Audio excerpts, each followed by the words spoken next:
किसी ने बड़े कमाल की बात कही है कि यूं तो रक्तदान और कन्यादान महान दान है, लेकिन आज के जमाने में वक्त दान भी अपने आप में बहुत बड़ा दान है। नमस्ते दोस्तों, मैं हूं आरजे कार्तिक। माय एफएम से 4 दोस्तों की कहानी है, नवीन, संतोष, मनीष और प्रवीण।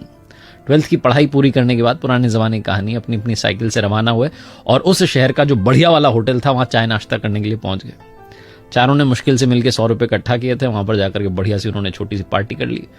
पार्टी खत्म होने को आई थी, वो पैसे लेने के लिए बिल लेकर के वेटर आया।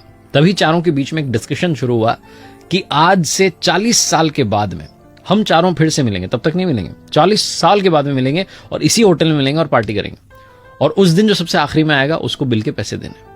चारों ने कहा बहुत बढ़िया, बहुत बढ़िया। वो बच्चों वाली शर्त लगती है, वो लग गई।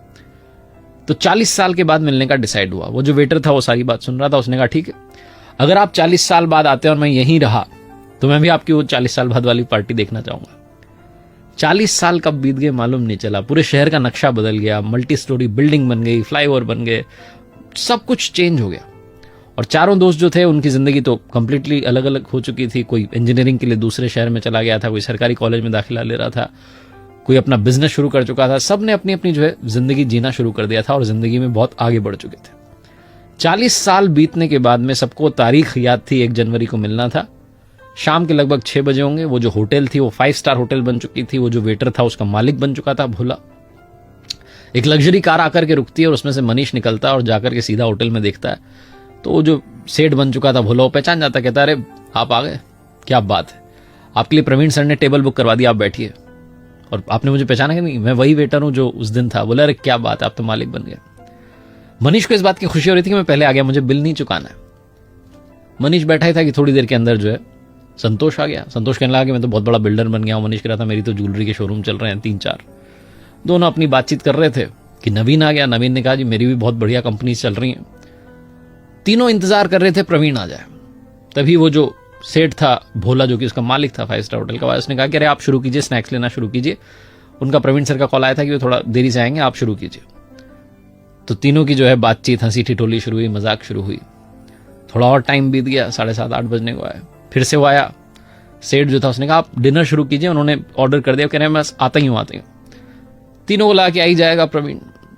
उन्होंने डिनर कर लिया। डिनर करने के बाद उन्हें लगा कि प्रवीण तो आया ही नहीं। उन्हें अंदर से थोड़ा बुरा भी लग रहा था कि दोस्त से नहीं मिले, और वो भारी मन से सोच रहे थे कि अब बिल पे करते हैं, निकलते हैं। तभी वापस से सेठ आया भोला। उसने कहा कि आपका बिल जो है पे कर दिया गया है।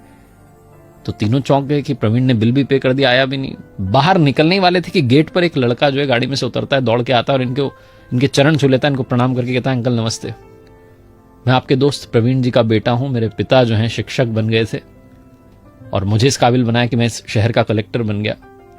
लेकिन पिताजी 1 महीने पहले ये दुनिया छोड़कर चले गए। उन्हें बीमारी हो गई थी, बीमारी ने घेर लिया था। लेकिन उन्हें शर्त याद थी, 1 जनवरी की तारीख याद थी, इसलिए उन्होंने कहा था कि तुम सारे अरेंजमेंट कर देना, बस उन्हें बताना मत। जब उनकी सारी पार्टी खत्म हो जाए तो बाद में बता देना। वो नहीं चाहते थे कि इतने सालों बाद आप मिलें और आपकी जो खुशी है उसमें दखल पड़ जाए। तीनों दोस्त रोने लग गए। उन्हें समझ में नहीं आया कि कैसे रिएक्ट करें। ये छोटी सी कहानी आपकी हमारी जिंदगी की कहानी बनती जा रही है। आप में और हम में से बहुत सारे लोग अपनों से मिलना बंद कर देते हैं, इंतजार कर रहे होते हैं कभी किसी सेलिब्रेशन का। यूं ही अपनों से मिलना शुरू कर दीजिए, क्योंकि क्या पता कब कौन हमें छोड़ करके चला जाए। आदमी वाकई जो है पानी का बुलबुला है। छोटी सी कहानी जिसका सार ये समझाता है कि वक्त बिताइए अपनों के साथ में। ये जो वक्त दान है ये आज के जमाने का बहुत बड़ा दान है। माय एफएम पर आरजे कार्तिक आपसे एक ही बात कहता है, चलो अच्छा सुनते हैं, अच्छा सुनाने का प्रयास हम करते रहेंगे। और आखिरी में ऊपर वाले के आशीर्वाद, अपनी मेहनत और अपनों के प्यार के साथ